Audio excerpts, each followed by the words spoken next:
ጤና ይስጥልን የኢትዮርካ ሚዲያ ቤተሰቦቻችን እንደምን አላችሁ? ዛሬም እንደተለመደው በሀገሪቱና በዓለም አቀፍ ደረጃ ትኩረት የሳቡ መረጃዎችን ይዘንላችሁ ቀርበናል።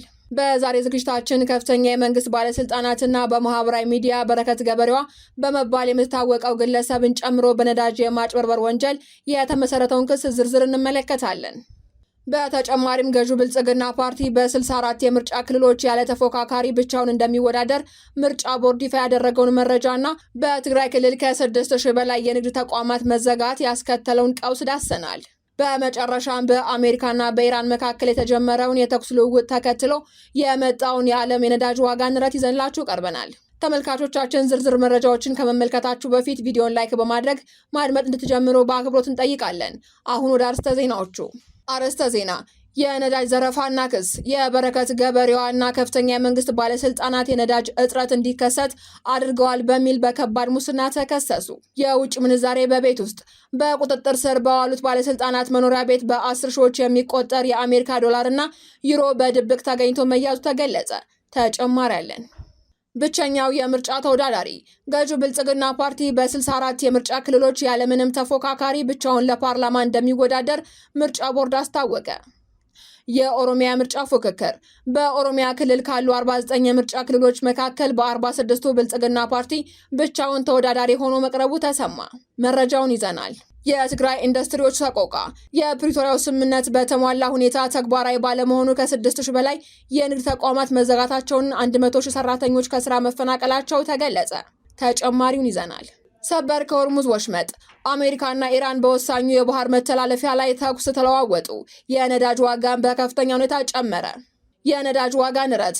በሆርሙዝ ወሽመጥ በተቀሰቀሰው አዲስ ግጭት ሳቢያ የዓለም የነዳጅ ዋጋ በበርሜል ከ101 ዶላር በላይ መሸጥ ጀምሯል። ተጨማሪ ያለን። አብራችሁን ቆዩ። በቀጥታ ወደ መረጃዎቹ እናልፋለን። በረከት ገበሬዋና ከፍተኛ የመንግስት ባለስልጣናት በነዳጅ ማጭበርበር ወንጀል ተከሰሱ።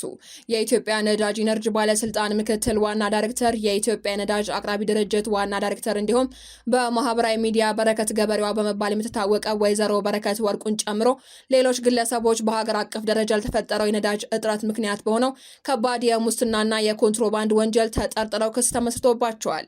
የፌዴራል ከፍተኛ ፍርድ ቤት ልደታ ምድብ የሙስና ጉዳዮች ወንጀል ችሎት መዝገቡን ተቀብሎ ማየት የጀመረ ሲሆን በአቃቢ ሕግ ክስ ላይ እንደተመለከተው ባለስልጣናቱ የፍቃድ አሰጣጥ መመሪያን በመጣስ ከተከሳሽ ወይዘሮ በረከት ወርቁ ጋር በመመሳጠር ከ466,000 ሊትር በላይ ነጭ ናፍጣን ያለምንም ህጋዊ አግባብ እንድታገኝ አድርገዋል ተብሏል።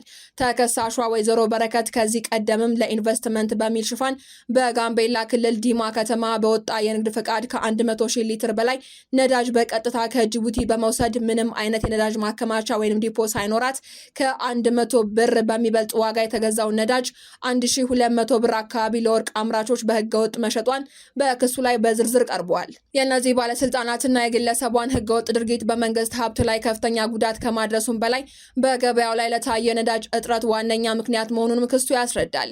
ከዚህ በተጨማሪም በዚሁ የክስ መዝገብ የተካተቱት ሌሎች ተከሳሾች በሚሊዮን የሚቆጠር ሊትር ነዳጅ በማጭበርበር ህገወጥ የነዳጅ አከፋፋይን ፈቃድ በማውጣት እንዲሁም ነዳጅን ከመንግስት ቁጥጥር ውጭ አድርገዋል ተብለው ተከሰው ፍርድ ቤት ቀርበዋል።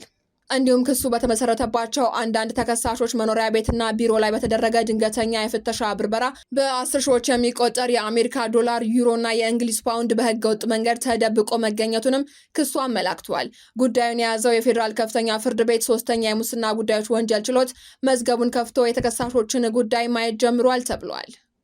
የግጭት ማቆም ስምምነቱ ተግባራዊ ባለመሆኑ ከ6000 በላይ የንግድ ተቋማት መዘጋታቸውን የትግራይ ኢንዱስትሪ ቢሮ አስታወቀ። የትግራይ ኢንዱስትሪ ቢሮ የግጭት ማቆም ስምምነቱ ተግባራዊ ባለመሆኑ ከ100,000 በላይ ሰራተኞችን የቀጠሩ ከ6000 በላይ የንግድ ተቋማት ተዘግተዋል ብሏል። በጦርነቱ ጉዳት የደረሰበት የክልሉ የኢንዱስትሪ ዘርፍ በዕዳ ጫና፣ በነዳጅና በጥሬ ዕቃ እጥረት፣ በመሰረተ ልማት ውድመትና በፋይናንስ እንዲሁም የንግድ ገደቦች ሳቢያ ሳያገግም መቅረቱን ቢሮ መግለጹን የክልሉ ቴሌቪዥን ዘግቧል። 95 በመቶዎቹ ከጦርነቱ በፊት የተቋቋሙ የንግድ ድርጅቶች መውደማቸውንም ቢሮ ገልጿል። በጉዳዩ ዙሪያም ከፌዴራል ባለስልጣናት ጋር መወያየቱን የጠቀሰው ቢሮው ሆኖም እስካሁን ችግሩ ሊፈታ አልቻለም ማለቱን ዘገባው አክሏል። ጊዜያዊ አስተዳደሩም ከጦርነቱ በፊት ጀምሮ በክልሉ ይንቀሳቀሱ የነበሩ ኢንዱስትሪዎችና የንግድ ድርጅቶችን የባንክ ብድር እንዲሰረዝላቸው ለፌዴራል መንግስቱ በተደጋጋሚ ጥያቄ ማቅረቡ ይታወሳል። ገዢው ብልጽግና ፓርቲ በመጪው ግንቦት መጨረሻ በሚደረገው ምርጫ በ5 ክልሎች በሚገኙ 64 የምርጫ ክልሎች ብቻውን ለፓርላማ እንደሚወዳደር የኢትዮጵያ ብሔራዊ ምርጫ ቦርድ በትላንትናው ዕለት ይፋ አደረገ። ከነዚህ የምርጫ ክልሎች ውስጥም 46ቱ በኦሮሚያ፣ 11ዱ ደግሞ በአማራ ክልል የሚገኙ ናቸው ተብሏል። ሚዲያችን እንደተመለከተውን በኦሮሚያ ክልል ብቸኛ ተወዳዳሪ ከተመዘገበባቸው 49 የምርጫ ክልሎች ውስጥ በ46ቱ ብልጽግና ፓርቲ ያለምንም ተወዳዳሪ ቀርቧል። የኦነግ ከፍተኛ አመራሮች የነበሩት አቶ ቀጀላ መርዳሳና አቶ አራርሶ ቢቂላ በኦሮሚያ ክልል በሁለት የምርጫ ክልሎች በግል እጩነት ያለ ተቀናቃኝ ብቻቸውን እንደሚወዳደሩም በሰነዱ ተመላክተዋል።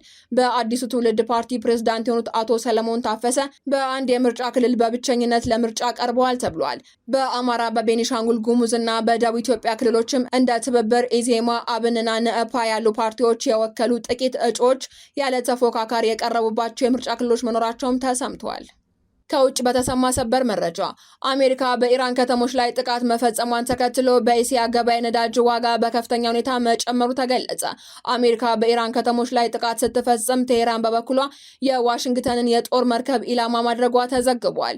የኢራን ከፍተኛ ወታደራዊ አዛዥ አሜሪካ ወደ ሆርሙዝ ወሽመጥ እየተጠጉ የነበሩ የኢራን ነዳጅ ጫኝና ሌላ መርከብን ኢላማ እንዳደረገች እንዲሁም በተለያዩ የባህር ዳርቻ አካባቢዎች ላይ የአየር ጥቃት መፈጸሟን ተናግረዋል። አሜሪካ በበኩሏ ወሽመጡ ላይ ባለው ሚሳኤል ተሸካሚ አውዳሚ መርከቧ ላይ ለፈጸመችባት ጥቃት የራስ መከላከያ ጥቃቶችን በማድረስ ምላሽ መስጠቷን አስታውቃለች። አሜሪካና ኢራን በወሳኙ የባህር መተላለፊያ ሆርሙዝ ወሽመጥ ላይ ተኩስ መለዋወጣቸውን ተከትሎ ከትላንት ሌሊት ጀምሮ በእስያ ገበያ ላይ የነዳጅ ዋጋ በከፍተኛ ሁኔታ መጨመሩ ተዘግቧል። የአሜሪካ ጦር ትንኮሳ ሳይኖር ተሰነዘሩ ያላቸውን የኢራን የሚሳኤል ድሮንና የአነስተኛ ጀልባ ጥቃቶችን ማክሸፉን በምላሹም የራስ መከላከል ጥቃት መፈጸሙን አስታውቋል። ከዚህ ጥቃት በኋላም የዓለም ነዳጅ ዋጋ መለኪያ የሆነው ብሬንት ዋጋው በ1.5 በመቶ ጨምሮ በበርሚል $101.60 ተሸጧል። በአሜሪካ ገበያ የሚሸጠው ነዳጅ ደግሞ ዋጋው በ1.1 በመቶ አድጎ $95.87 ሆኖ ውሏል። ከእስራኤል ጋር በመሆን በየካቲት ወር ጦርነት የከፈተችው አሜሪካ ግጭቱን ለመቋጨት ከኢራን ጋር ለምታደርገው ድርድር የሚሆን ስምምነት ማዕቀፍ እያዘጋጀች መሆኑን አስታውቃለች። ፕሬዝዳንት ዶናልድ ትራምፕ ጦርነቱ በፍጥነት ያበቃል ሲሉም በዚህ ሳምንት መናገራቸው ይታወሳል።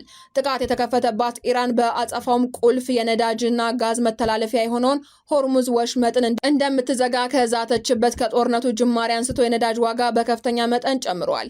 ከዓለም የነዳጅና የጋዝ አቅርቦት ውስጥም 1/5 የሚያልፈው በዚሁ የባህር መስመር መሆኑን መረጃዎች ይጠቁማሉ። ዜናዎቻችን አበቃን። በደህና ቆዩን።